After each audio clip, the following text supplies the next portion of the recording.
마태복음 3장 13절에서 17절까지 저와 여러분들이 한 절씩 교독하겠습니다. 그때 예수께서 요한에게 세례를 받으시려고 갈릴리에서 요단강으로 오셨습니다. 그러나 요한은 이를 말리면서 예수께 말했습니다. 제가 오히려 선생님께 세례를 받아야 합니다. 그런데 제게 오시다니요. 예수께서 대답하셨습니다. 지금은 그렇게 하도록 하여라. 우리가 이와 같이 모든 의를 이루는 것이 옳다. 그러자 요한은 그대로 따랐습니다. 예수께서 세례를 받으시고 물속에서 올라오셨습니다. 그때 예수께서는 하늘이 열리고 하나님의 영이 비둘기처럼 자신에게 내려오는 것을 보셨습니다. 우리 함께 읽겠습니다. 그리고 하늘에서 소리가 들려왔습니다. 이는 내가 사랑하는 아들이다. 내가 그를 매우 기뻐한다. 아멘. 네, 이후에 함께 말씀 나누겠습니다. 여러분, 새로운 시작을 경험해 보신 적이 있죠? 우리 살아가면서 새로운 일들은 계속해서 이어집니다. 새로운 시작을 한다는 것은 아직 가보지 못한 미지의 영역으로 발걸음을 옮기는 것이죠. 그래서 설레고 기대되면서 동시에 두렵고 떨린 일입니다. 저 예전에 중학교 입학을 앞두고 있었을 때가 생각이 나더라고요.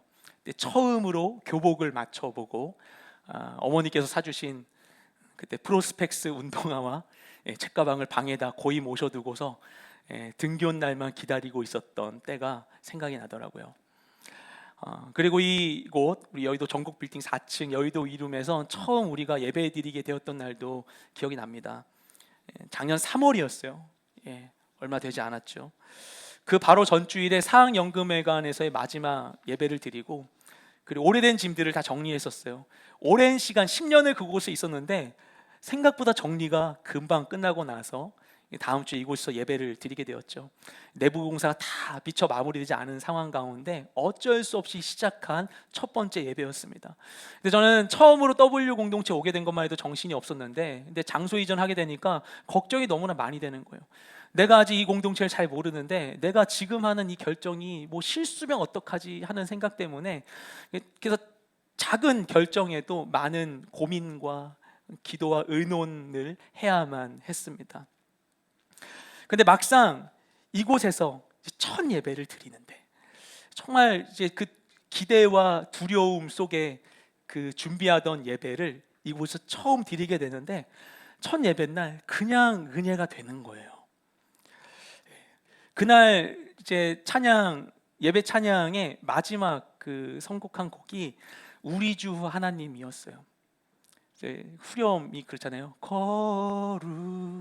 거룩하다 거룩하다 주 하나님, 이 찬양을 부르는데, 아시겠지만 이 찬양이 이 고백이 성경 가운데 하나님 보좌 가까이 있는 천사들이 하나님을 향하여서 드리는 이 찬양의 고백이거든요. 이거를 부르고 있는데 마치 천상의 예배와 우리의 예배가 겹쳐진 것 같은 느낌이 들었어요. 그래서 충만한 하나님의 임재 가운데 기쁨을 누렸던 기억이 납니다. 그래서 모든 걱정이 순식간에 하나님의 은혜로 바뀌게 되었어요. 마음에 쌓여 있었던 염려와 불안이 감사와 소망으로 변화되는 시간이었습니다. 우리 인생에 수많은 새로운 시작이 일어납니다. 입학, 입사, 입대, 첫 만남과 같은 것들이죠. 사실 따지고 보면 인생은 언제나 새로운 시작의 연속이라고 할 수 있는데, 근데 우리는 마치 이 두꺼운 책에 책갈피를 꽂아서 내가 좋아하는 구절을 기념하는 것과 같이 삶의 새로운 중요한 이 순간들을 특별하게 꾸미고 기념하곤 합니다.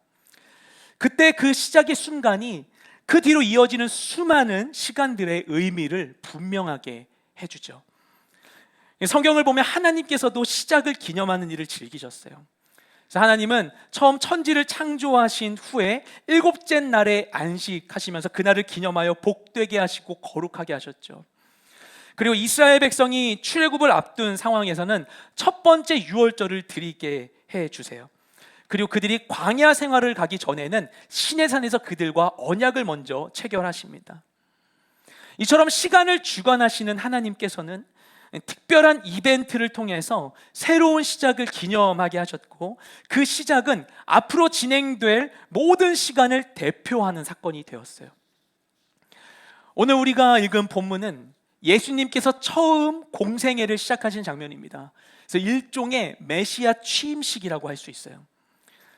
인간의 몸을 입고 이 땅에 태어나신 예수님은 태어나자마자 본격적인 활동을 시작하지 않으세요.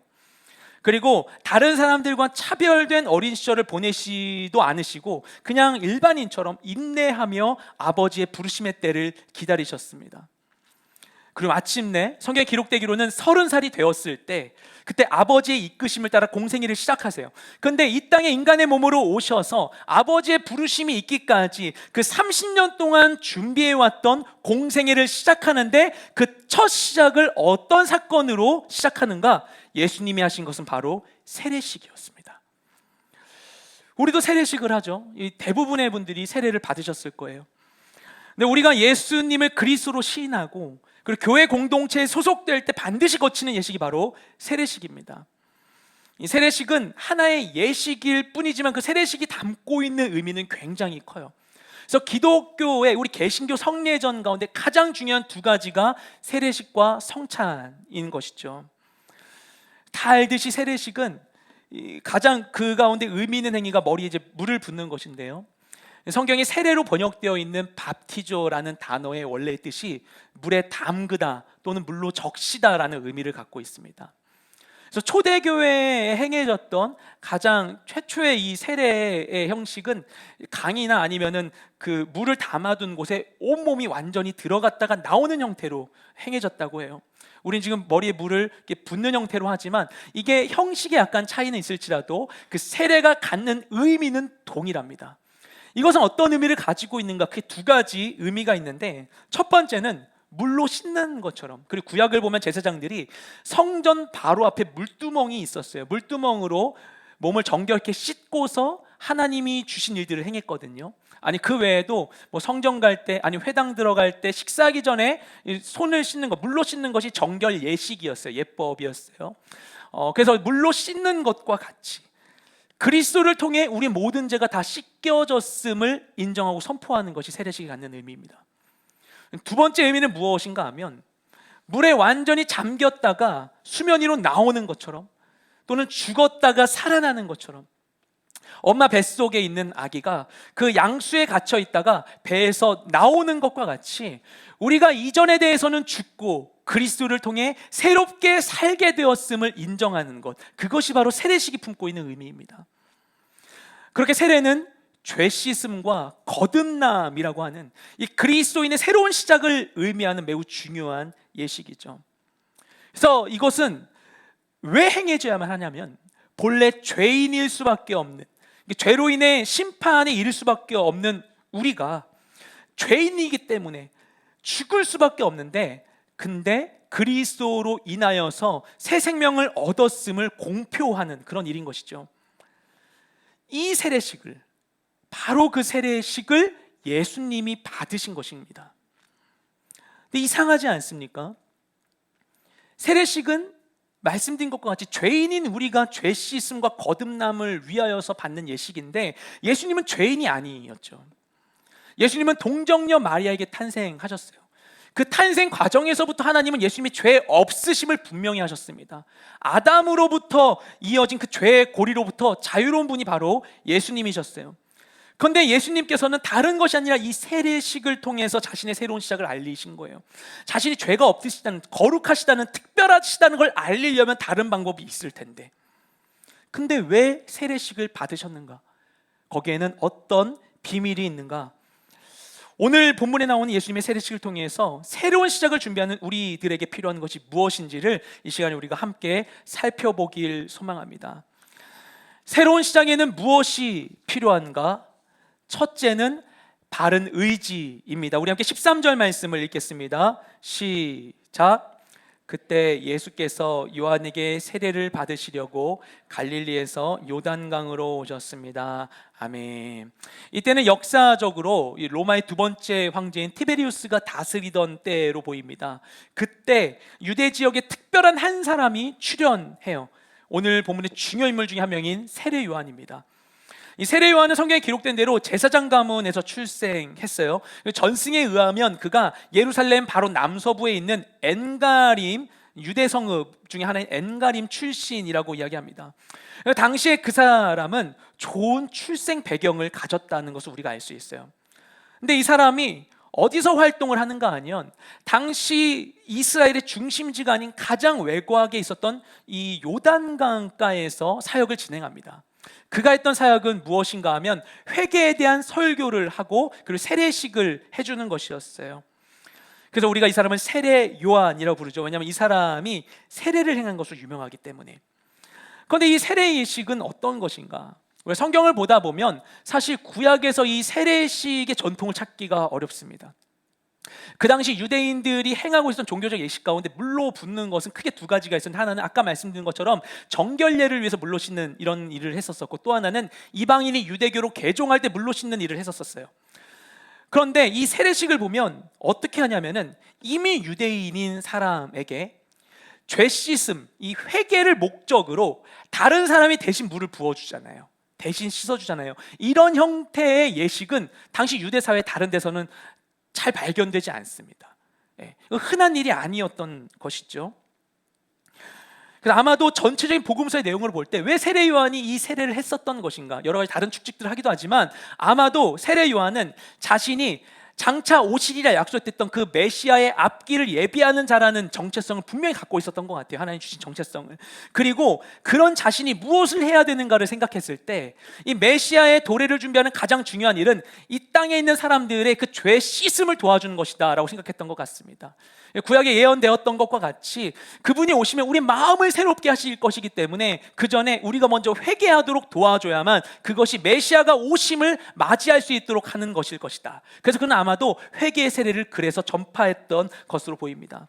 중요한 것은 무엇인가 하면 당시 세례 요한이 베푼 이 세례식은 유대 사회에서 누구나 하는 흔한 예식이 아니었다는 거예요. 또 하나는 이 예식은 죄에 대해서 회개하는 목적으로만 행해졌다는 것입니다. 그런데 예수님을 보면 이 13절 말씀 가운데 예수님은 바로 이 세례식을 받기 위해서 굳이 자신이 있었던 갈릴리 지역을 떠나 이 요단강으로 향하십니다. 근데 인간의 눈으로 볼 때 요단강은 예수님이 새로운 일을 시작하시는 데 있어 그렇게 적합한 곳 같아 보이지 않아요. 예수님은 갈릴리 나사렛에서 대부분의 시간을 보내며 성장하셨습니다. 그곳이 연고지고 거기에 많은 사람을 알고 있었어요. 또 당시 이 이스라엘의 중심지는 단연 예루살렘이었습니다. 뭔가 이름을 내고 대단한 일을 하려면 예루살렘에서 무엇을 하는 게 당연했을 것이에요. 근데 예수님은 그 익숙한 갈릴리도 아니고 그리고 이스라엘 중심지인 예루살렘도 아닌 요단강으로 가십니다.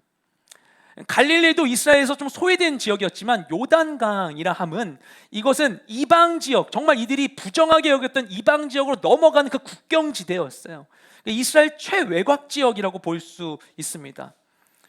그리고 그곳에서 행해진 요한의 세례식은 죄인들이 자신의 죄를 인정하고 회개하기 위해 받는 예식이었어요. 그런데 예수님은 공생애를 시작하시면서 이 익숙한 곳이 아닌 낯선 장소로, 이스라엘의 중심이 아닌 외곽 지역으로, 영광의 자리가 아닌 비천한 자리로 향하십니다. 그리고 그 과정에서 예수님은 조금도 주저하지 않으세요. 다른 방법을 꾀하거나 고민하지 않으세요. 그저 부르심을 따라서 요단강으로 가시는 것입니다. 우리가 무언가를 새롭게 시작할 때 가장 먼저 도전받는 것은 바로 의지의 영역입니다. 우린 때로는 이 사람이 몰라서 안 하는 것처럼 생각되는데 사실 우리의 삶을 가만 보면 알아도 못할 때가 더 많이 있어요. 그러지 않습니까? 우리가 옳은 게 뭔지 몰라서 안 하는 게 아니에요. 의지를 갖고 결정하고 행동하는 것이 너무나 어렵습니다. 그래서 우리 속담에 시작이 반이다 라는 이야기를 하죠. 저도 그럴 때가 많아요. 무언가를 새롭게 시작하게 되면 저는 가장 먼저 부담감이 몰려올 때가 많습니다.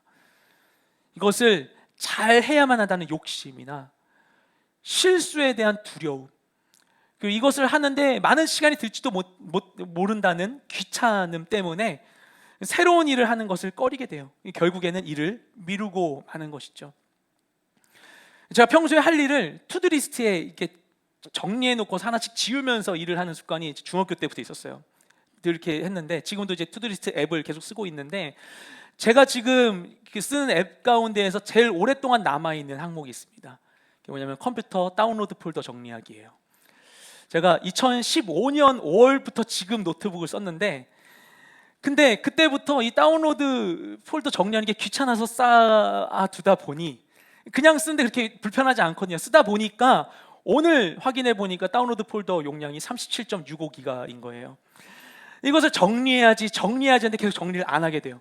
근데 정리 안 하고 있는 것도 불편해요.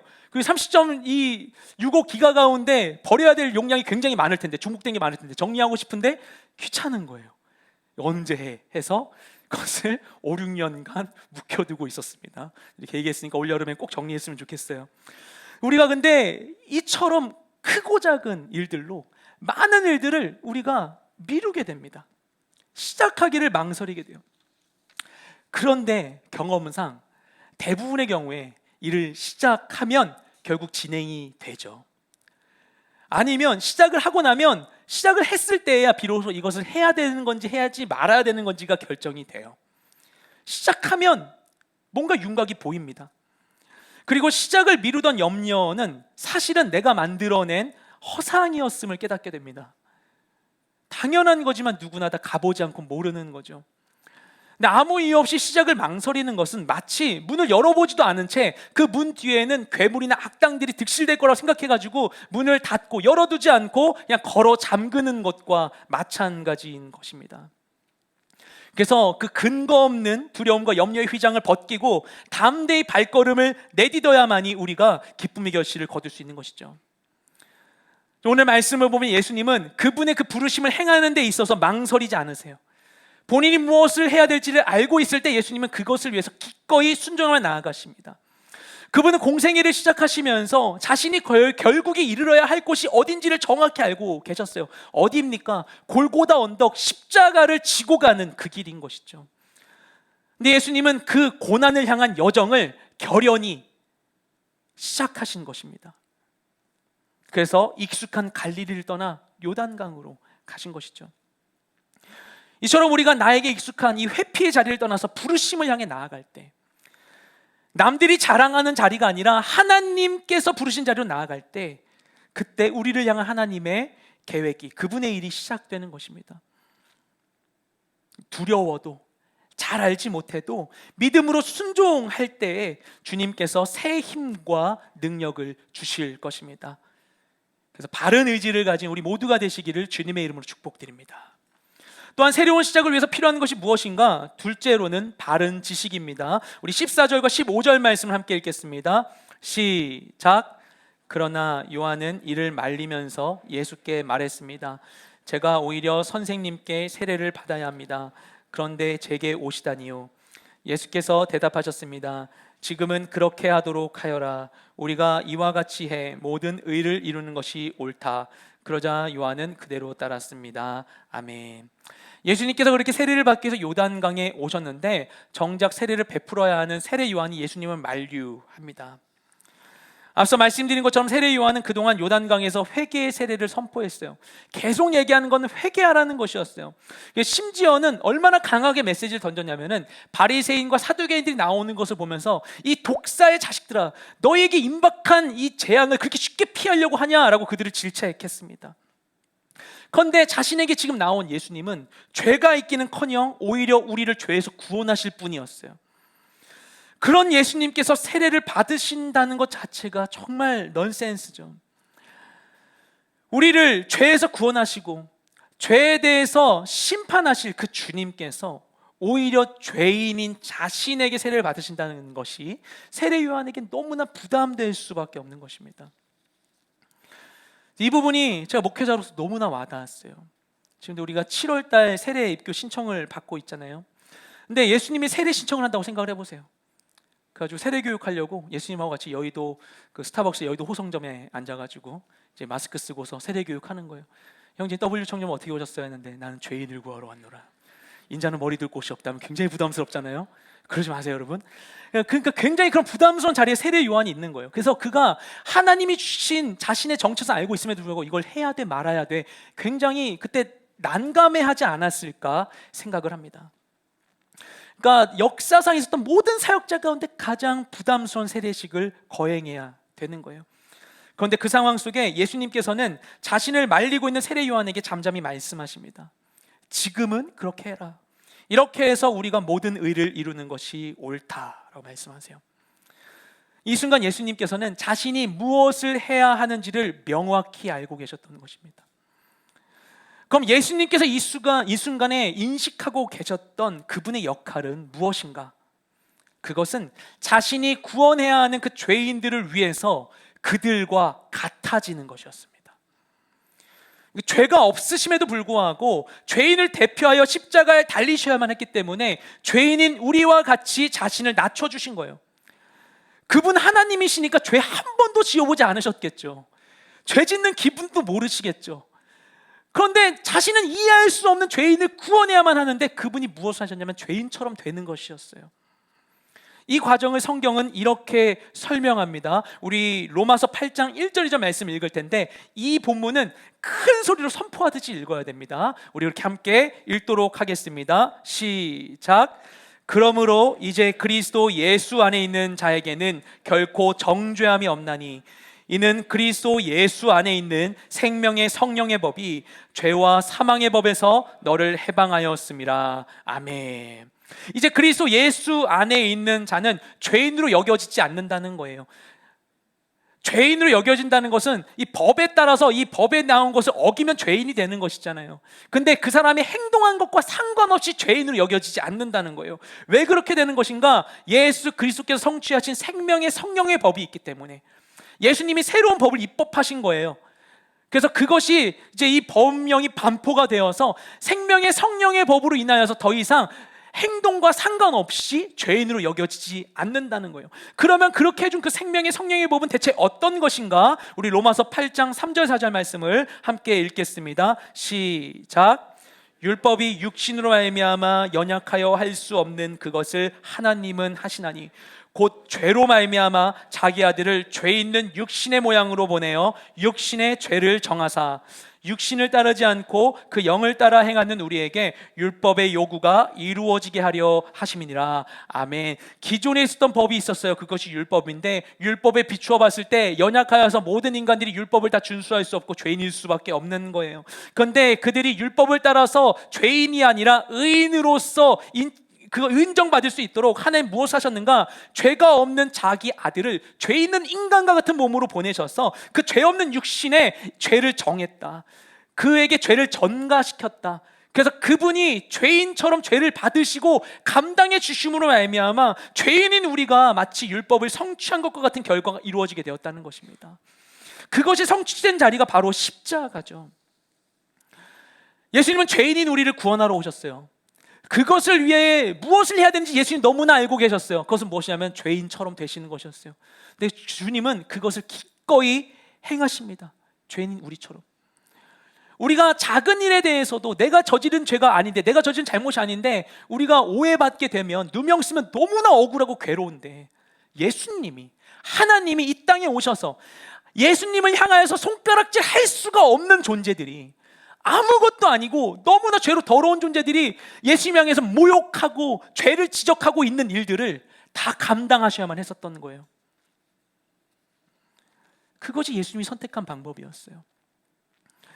외국의 한 유명 경제 잡지에서 작년에 럭셔리 브랜드가 고객을 유치하는 방법에 대한 기사를 낸 적이 있습니다.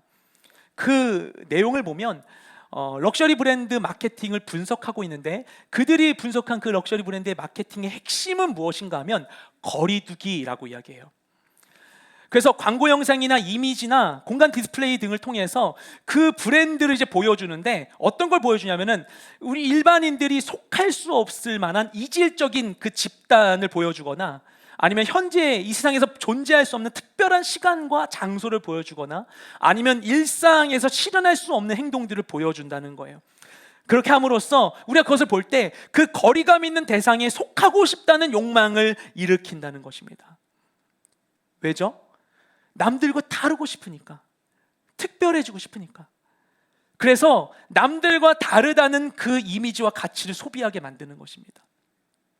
그리고 사람들은 정말 남들과 달라지기 위해서 많은 돈을 지불하게 되는 것이죠. 그 비용을 통해 그들이 구매하고자 하는 것은 단순히 몸을 가리고 체온 유지하기 위해서 의복을 입는 것이 아니라 그 옷이 담고 있는 이미지죠. 그것은 바로 남들과 달라지는 것이에요. 그것이 자신을 가치 있게 해준다라고 생각하는 것입니다. 그런데 예수님께서는 그와는 반대로 행동하세요. 예수님이야말로 다른 모든 것들보다 구별된 특별한 분이심에도 불구하고 하늘의 영광스러운 보좌를 버리시고 그분이 이 땅 가운데 내려오셨죠. 그리고 죄 있는 인간과 같이 되어주신 거예요. 왜 굳이 그렇게까지 하셨는가? 그분이 우리를 사랑하시기 때문이에요. 지금부터 10년 전에 방영했던 시크릿 가든이라는 드라마가 있습니다. 많이 보시지 않았습니까? 지금 생각하면 OST가 막 떠올라요. 얼마나 더 아시잖아요. 네. 얼마나 더 부르겠냐는 눈빛으로 보는 것 같아요. 근데 그게 김은숙 작가가 쓴 이 굉장히 선풍적인 인기를 끌었던 드라마죠. 예. 이 드라마를 보면 거기에 이제 현빈 씨가 연기한 그 백화점 사장인 재벌 김주원과 그리고 하지원 씨가 연기했던 그 가난한 액션 배우인 길라임 간의 사랑을 그리고 있어요. 드라마 초반에 어떤 장면이 있는가 하면 김주원과 이 길라임이 썸을 타던 중에 이 길라임이 백화점 청소기 경품에 당첨돼서 경품 타러 백화점에 갔다가 김주원을 만나는 장면이 있습니다. 그때 백화점 사장인 김주원이 길라임을 막 거칠게 이끌고 사장실로 들어가요. 들어가자마자 뭐라고 얘기하냐면 이렇게 얘기를 합니다. 나 정말로 미쳤었구나. 기껏해야 백화점에 청소기나 타러 오는 여자인데. 현빈 목소리가 아니라서 죄송해요. 네, 이렇게 얘기했어요. 근데 이 말이 이 맥락 가운데 어떤 뜻이냐면은 이 백화점에 나를 보는 눈이 얼마나 많은데, 근데 백화점 직원들이 둘이 뭔가 심상치 않다는 걸 알고 있었거든요. 사람들이 다 네가 누군지 알고 나이가 누군지 아는데 내가 좋아하는 여자가 경품 박스 들고 나가는 꼴을 직원들에게 보여야겠냐 이런 얘기를 하고 있는 거예요. 그러면서 이렇게 얘기합니다. 내가 대접한 만큼 날 대접해 줄 수는 없었던 거야? 얘기해요. 그러니까 길라임이 대답합니다. 정창피하면 그냥 몇 번 데리고 놀다 치운 여자라 그래. 그러니까 김주원이 말해요. 길라임이란 여자가 어떤 사회적 계층인지 짐작은가? 그러니까 길라임이 뭐? 그러니까 김주원이 대답합니다. 근데 완벽히 이해한 건 아니야. 그래서 공부하려고 했어. 그럼 나한테 시간을 줬어야지. 그러니까 길라임이 이 지문의 대본에 기막힌 이렇게 나와요. 그러면서 시간? 무슨 시간? 가난에 대해 공부할 시간? 그러니까 김주원이 내 노력이 우스워? 최소한 난 노력이라도 했어. 넌 뭘 했는데? 그러니까 길라임이 뜨끔합니다. 근데 김주원이 여기서 얘기해요. 청소기를 사러 왔대도 의아길 파네. 뭐? 타러 와? 내가 진짜 열받는 게 뭔 줄 알아? 내가 전에 분명 경고했음에도 불구하고 내가 누군지 뭘 하는 놈인지 그쪽은 나에 대해 단 5분도 깊이 생각하지 않았다는 거야. 네, 모노드라마는 여기서 마치도록 하겠어요. 근데 당시에 이 드라마를 보는데 처음에는 이 드라마 왜 이렇게 인기 있을까? 제가 처음에 안 봤거든요. 다 끝난 다음에 너무나 들은 얘기가 많아가지고 뒤늦게 정주행을 했었어요. 이게 뭘까? 시덥잖은 얘기겠지 뭐 생각을 했어요. 그래서 그냥 돈 많고 신분이 높아서 어려운 줄 모르고 살던 한 남자가 자신이 가지지 못한 것에 대한 호기심으로 인해서 가난한 여인에게 긍휼과 관심을 가진 그냥 뻔한 스토리지 않겠는가라고 생각을 했어요. 근데 이 드라마가 정말 재밌는 건 무엇인가 하면은 그 부자 남자의 시선으로 사건을 보게 해준다는 거예요. 그래서 자신은 부자인데 아쉬울 게 없는 사람인데 입에 달고 다니는 말이 뭐예요? 사회 지도층이다 나는. 그래서 일반인들은 그 가치를 알지도 못하는 이태리 장인의 한 땀 한 땀 만든 그 추리닝을 입고 다니는 사람인데 나는 이 특별한 내가 자신과 전혀 다른 환경에 있는 여인을 사랑하게 되니까 도무지 자신으로서는 경험할 수도 없고 알 수도 없고 알 필요도 없는 가난한 삶의 그 여인을 받아들이기 위해서 애쓰는 거예요. 그런데 그런 그의 사랑의 노력을 몰라주는 쪽은 오히려 여자인 것입니다. 그래서 이 드라마는 이것을 이해시키기 위해서 이 판타지적인 설정을 넣죠. 두 사람이 영혼이 바뀌어요. 예. 그건 판타지입니다.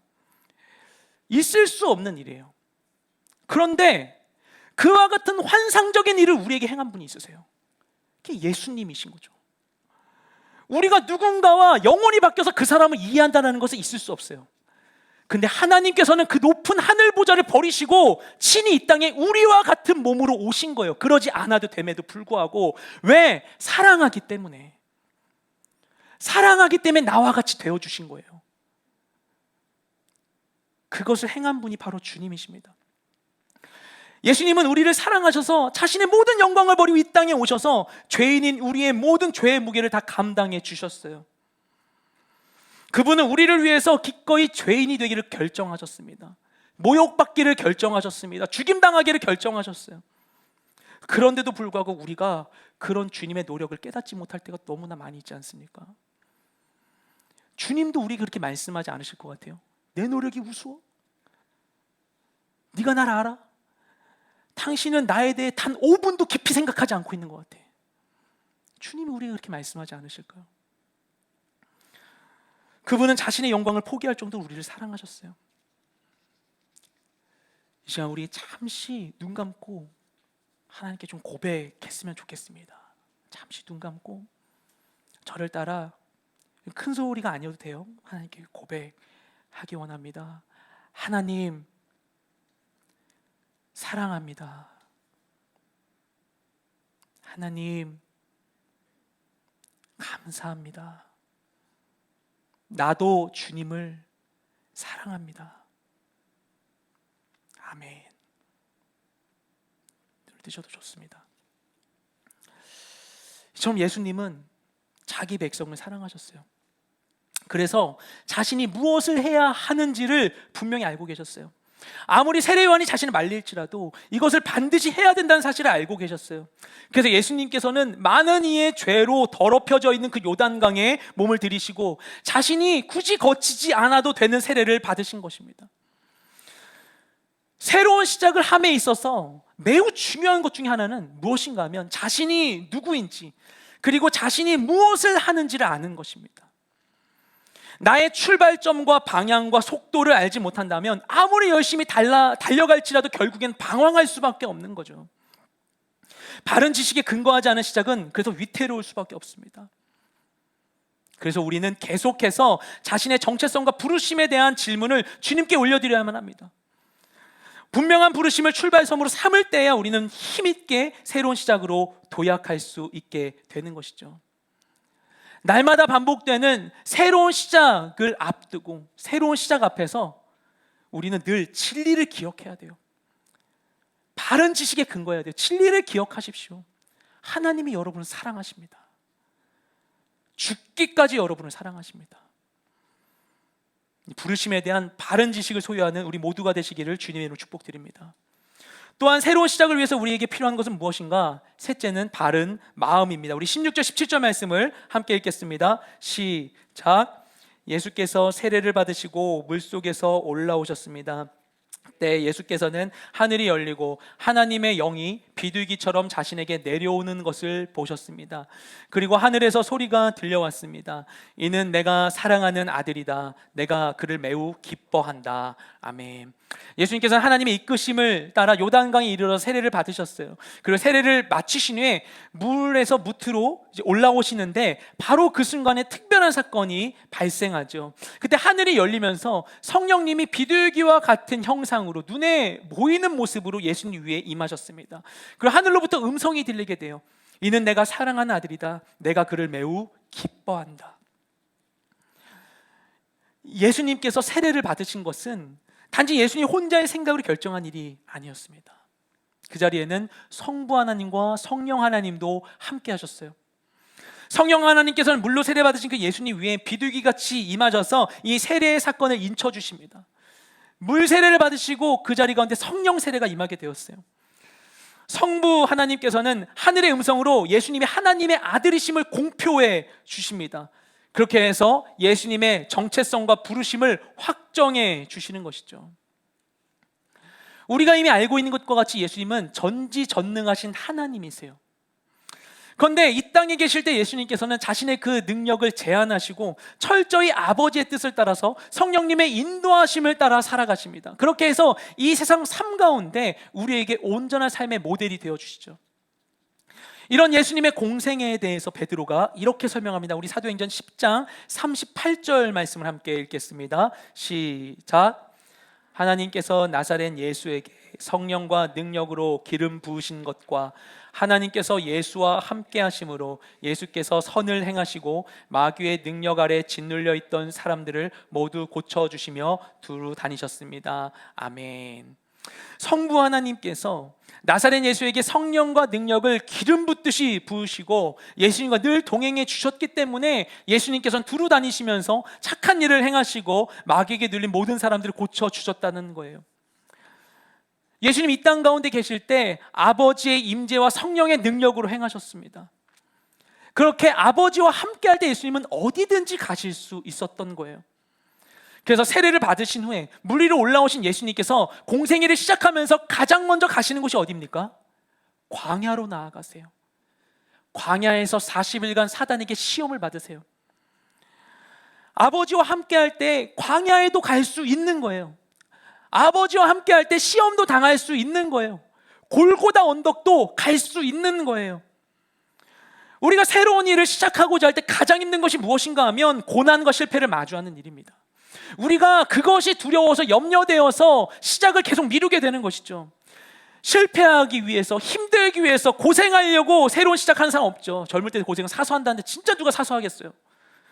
오히려 우리는 잘하기 위해서, 이전보다 달라지기 위해서 소망을 가지고 새로운 시작들을 하지 않습니까? 그런데 어쩔 수 없이 우리의 앞길 가운데에는 언제나 예상하지 못한 시련과 위험이 닥칠 수 있다는 것입니다. 때로는 힘든 시간을 견뎌야 할 수도 있어요. 결과를 다 알지 못한 채 인내와 기다림의 시간을 버텨야 할 수도 있어요. 원치 않는 결과를 수용해야 할 때도 있습니다. 하지만 중요한 것은 무엇인가 하면 결코 그게 전부가 아니라는 것입니다. 그런 일들이 우리의 모든 시작의 가치를 완전히 평가할 수는 없다는 것입니다. 나중에 우리가 나아가다가 그런 시련이 닥쳤을 때, 어려움이 생겼을 때 바로 그 자리 가운데 괜히 했어, 괜히 시작했어라고 할 수는 없다는 거예요. 그래서 모든 순간순간 어려움에 좌절하지 않고 순간순간에 일희일비하지 않고 믿음으로 견디며 이겨내야만 합니다. 그래서 이것을 위해서 정말 중요한 것은 무엇인가? 어떤 성취보다 중요한 것은 우리가 먼저 내 마음을 지키는 것입니다. 그래서 이것을 잘 알고 잠언 기자가 잠언 4장 23절에서 이렇게 얘기하죠. 모든 지킬 만한 것 중에 더욱 너의 마음을 지켜라. 왜냐하면 생명의 근원이 여기서 나기 때문이다 라고 이야기합니다. 우리가 살아갈 수 있는 힘이, 인생을, 이 삶을 유지할 수 있는 생명력이 마음으로부터 샘솟는 것이기 때문에 모든 지킬 만한 것 중에 반드시 지켜야 될 것 한 가지만 꼽자면 그것은 다름 아닌 마음이라고 이야기하고 있는 거예요. 그래서 바른 마음을 가질 때 우리는 가시밭길 앞에서도 담대히 나아갈 수 있는 것입니다. 그리고 그런 우리의 마음을 온전히 다스려 주시는 분이 바로 우리의 아버지 되신 하나님이시죠. 그래서 모든 순간 가운데 마음의 동요에 휩쓸리지 않고 가장 먼저 내가 무엇 때문에 힘들어하고 있는지를 우리가 바라봐야만 합니다. 근데 뭔가 어려움이 있을 때, 뭔가 이상할 때 주님 앞에 머물러서 나의 마음에 빛을 비추고 그것을 바라봐야만 합니다. 그리고 내가 발견한다면 그것을 바로 하나님께 올려드려야 해요. 하나님, 내가 지금 두려워요. 하나님, 걱정돼요. 떨려요. 힘들어요. 무서워요. 잘 모르겠어요. 하나님께 올려드려야 해요. 우리에서 고백하며 하나님께 올려드리고 나의 그 자리에 하나님을 초청할 때 하나님은 우리의 그 모든 마음을 가공하시고 우리에게 새 마음을 부어주십니다. 우리의 머리 위에 제 대신 화관을 씌워주시고 우리의 슬픔을 기쁨의 기름으로 대신하여 우리에게 발라주시고 우리의 근심 대신에 찬송의 옷을 입혀주시는 것이죠. 그 삶의 모든 순간 가운데 자신의 마음 한가운데 늘 하나님을 모시고 그분과 동행하면서 마음을 온전히 지키는 여러분 모두가 되시기를 주님의 이름으로 축복드립니다. 예수님께서는 자신의 공생애의 사역을 시작하기에 앞서서 세례를 받으셨어요.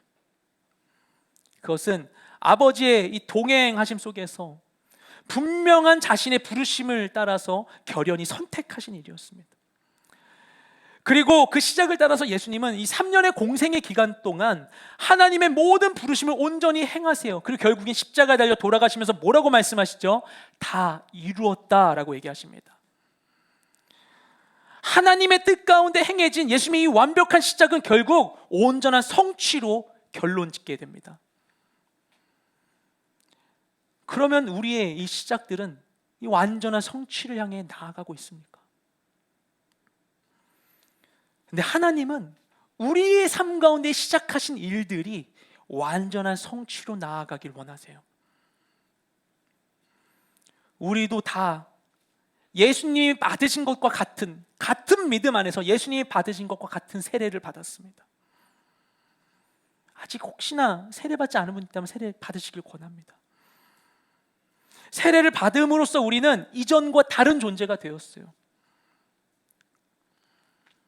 우리는 그 믿음을 주님 앞에 고백했고, 공동체가 그것을 함께 아멘으로 화답했고, 그리고 하나님께서 그것을 인정해 주셨어요. 이미 우리 모두 다 새로운 삶이 시작된 것입니다. 새롭게 시작한다는 것은 언제나 설레면서도 두려운 일이죠. 왜 설렐까? 왜 두려울까? 그 근본적인 원인은 무지에 있습니다. 알지 못하니까 그런 것이죠. 무엇이 있을지 알지 못하기 때문에 설레지만 또 두려운 거예요. 그래서 사실 우리는 알 수 없는 미래에 대해서 계획할 수 있는 능력이 없는 존재들이에요. 하지만 그런 우리를 향해서 하나님께서는 이렇게 말씀하시네요. 우리 예레미야 29장 11절 말씀을 함께 읽겠습니다. 시작. 여호와의 말이다. 내가 너희를 위해 갖고 있는 계획들을 내가 알고 있으니 그것은 평안을 위한 계획이지 재앙을 위한 것이 아니며 너희에게 미래와 소망을 주기 위한 것이다. 아멘. 하나님은 우리의 모든 시작에 함께 하실 뿐만 아니라 우리가 아직 가보지 못한 우리의 모든 끝에도 이미 함께하고 계신 분이십니다. 그래서 그분은 우리가 시작할 때에도 우리의 모든 시작에 대한 선명하고 완전한 계획을 갖고 계신 분이세요. 근데 그분의 계획은 무엇인가? 하나님 말씀하세요. 하나님이 우리를 향해 갖고 계신 계획은 결코 재앙을 위한 것이 아니고 평안을 위한 것이며 우리에게 미래와 소망을 주기 위한 것입니다. 우리는 알지 못해요. 우리는 미래를 꿈꿀 수 없는 존재들이에요. 소망과 믿음을 스스로의 능력으로 가질 수 없는 존재들이에요. 그런 우리에게 그것을 주기 위해서 하나님이 그분의 계획을 펼쳐주신다는 것입니다. 우리가 내일을 꿈꿀 수 있도록, 소망을 가질 수 있도록, 그래서 오늘 어떤 시간을 보내더라도 이 시간의 가치를 믿고 나아갈 수 있도록, 내가 오늘 수고하는 것들이 참 값지다는 것을 알고 하루하루 살아갈 수 있도록, 오늘 눈물 흘릴지라도 이걸로 포기하고 좌절하지 않도록 하나님이 우리의 미래를 온전케 해주시는 것입니다. 그분과 함께 할 때 비로소 우리는 결과를 알 수 없는 시작 가운데 그 출발선에 있을지라도 거기서도 담대하고 평안할 수 있는 것입니다. 다 이루지 못했을지라도, 아직 다 보지 못했을지라도 그 상황에서도 미래와 소망을 누릴 수 있는 것입니다. 하나님은 우리의 시작을 기뻐하시고 우리의 시작을 복되게 해주기 원하십니다. 그분은 미약한 우리의 시작들을 창대케 하시는 분이십니다. 언제나 주님 안에서 주님과 함께 시작하는 여러분 모두가 되시기를 주님의 이름으로 축복드립니다. 우리 그 마음을 담아서 하나님께 찬양의 고백으로 나아가기 원합니다.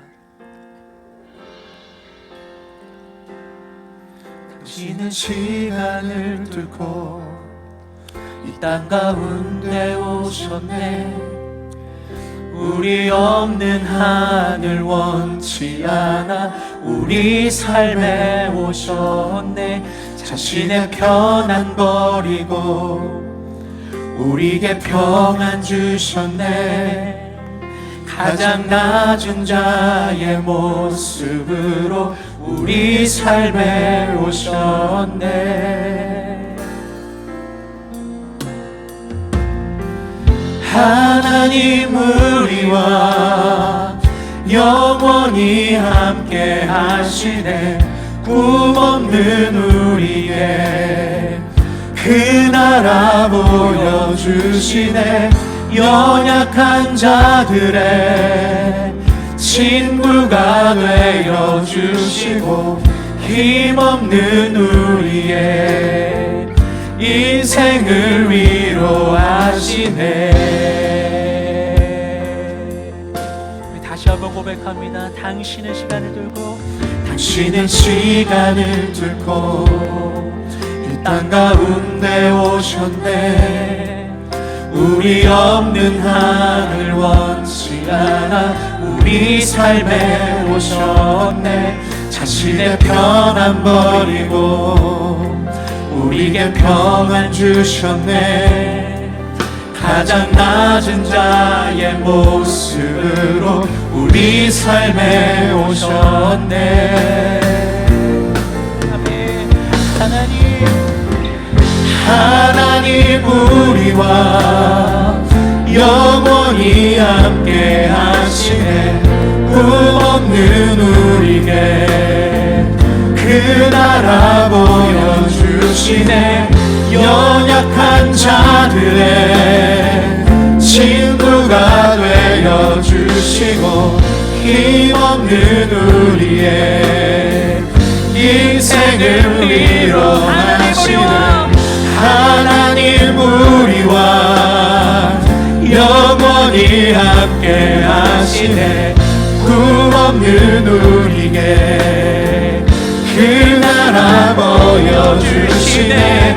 연약한 자들의 친구가 되어주시고 힘없는 우리의 인생을 위로하시네.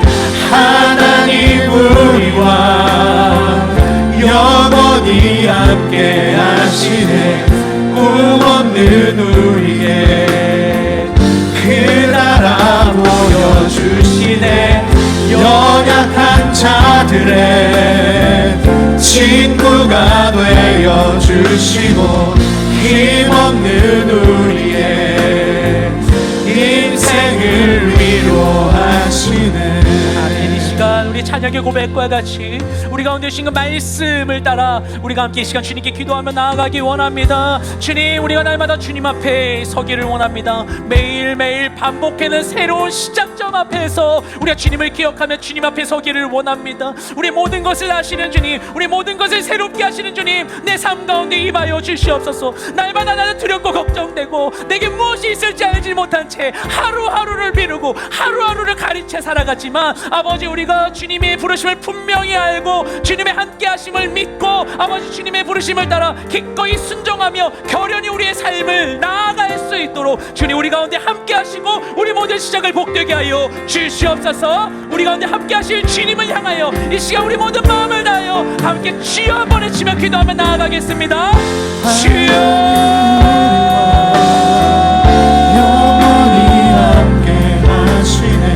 주님의 시간 우리 가운데 임하여 주시옵소서.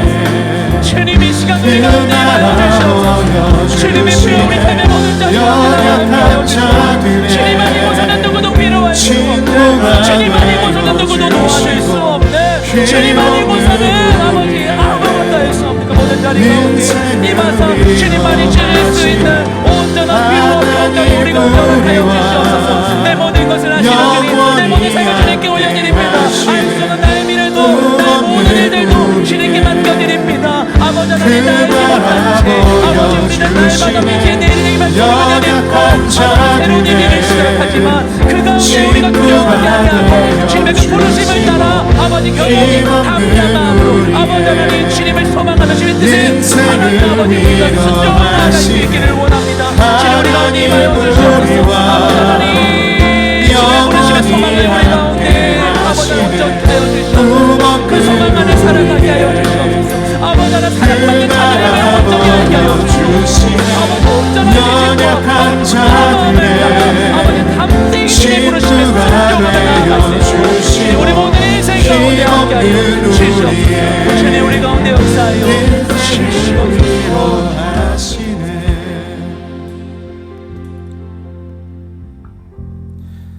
주님 감사드립니다.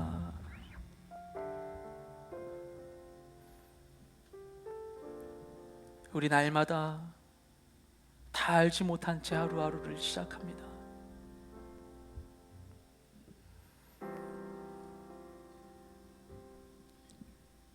이미 내게 있는 일도 벅차고 다 소화하지도 못하고 다 해결하지도 못한 채 또 새로운 시작을 맞아야 할 때면 우리 마음이 턱턱 막히기도 합니다.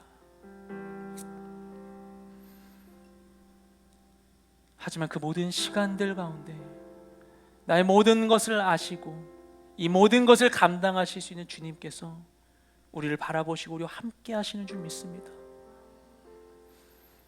우리가 그 사랑을 알지 못한 채 헛된 데 종노릇하며 그저 스스로 이기기 위하여서 좌절하고 낙담하고 몸부림치지 않게 하여 주시옵시고, 나의 모든 시작뿐만 아니라 끝에도 함께 하실 주님을 바라는 마음으로 모든 것을 주님께 맡겨 드리며 주님과 함께 나아가는 우리 모두가 되게 하여 주시옵소서. 우리 향한 하나님의 뜻을 온전히 알게 하여 주시옵시고, 아버지 주님의 위로하심을 따라 우리가 참된 평강을 얻고 우리가 담대히 주님을 바라보며 순종하여 나아갈 수 있도록 주님 우리 모든 인생 가운데 함께하여 주시옵소서. 그렇게 우리 가운데 함께 하실 주님을 찬양하며 우리 모든 기도를 살아계신 예수님의 이름으로 기도드렸습니다. 아멘. 우리의 기도를 받으신 하나님께 감사와 영광의 박수를 올려드리겠습니다. 주님 감사합니다. 다 같이 일어나셔서 주님께 봉헌으로 나아가기 원합니다.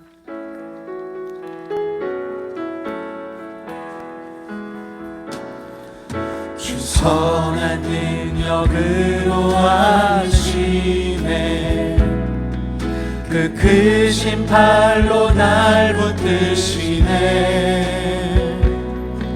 절망 속에도 흔들리지 않고 사랑하는 주 얼굴 구하리. 이전의 괴로움 날 애워싸고 고난의 길을 걷는다 해도 주님께 모두 맡긴 우리 영혼, 끝내 승리의 날을 맞으리. 선한 능력으로 일어서리. 주만 의지하리. 믿음으로 우리 고대 안에 주 오실 그날 영광의 새 날을 맞이하니. 주님이 마신 고난의 순잔을 우리도 감사하며 받으리. 주님의 남은 고난 채워가며 예수와 복음 위에 살리라. 선한 능력으로 일어서리. 주만 의지하리. 믿음으로 우리 고대 안에 주 오실 그날 승리의 새 날을 맞이하리. 하시겠습니다. 주님 감사드립니다. 우리를 향하신 주님의 뜻을 따라 우리가 순종하여 살아낼 삶의 귀한 결실을 이 시간 아낌없이 주님 앞에 드립니다. 주님 앞에 드릴 것이 있도록 우리 삶을 살피시고 도와주심을 감사드립니다. 또한 주님 우리의 모든 삶과 우리의 모든 것을 주님께 올려드리오니 주님께 주신 모든 것들 주님께서 기쁘게 받아 주시옵시고 하나님의 나라와 주의 영광 위하여 주님 거룩하게 지혜롭게 사용될 수 있게 하여 주시옵소서. 그처럼 주님께 헌신하여 섬기고 계신 모든 선교사님들과 모든 목회자분들, 성도님들 계십니다. 코로나19 상황 가운데에도 아버지 하나님 고생하며 섬기고 있는 그 모든 자리 가운데 빛으로 함께하여 주셔서 그들의 모든 헌신과 섬김이, 그들이 드린 모든 것들이 절대 무가치한 것이 아님을 주님께서 알게 하여 주시옵시고 주님 안에서 기쁨의 단을 거둘 수 있도록 그들에게 늘 함께하여 주시옵소서. 그렇게 우리 가운데 함께하실 줄 믿사오며 이제는 우리의 유일한 소망 되시는 예수 그리스도의 은혜와 아버지 하나님의 사랑하심과 성령의 교통하심이 하나님의 뜻을 따라 그 뜻에 순종하여 주님과 함께 새로운 시작을 해가기 원하는 이 자리는 모든 주의 자녀들 가운데 각처에서 섬기고 있는 모든 주의 백성들 가운데 이제부터 영원토록 함께 계시기를 간절히 축원하옵나이다. 아멘.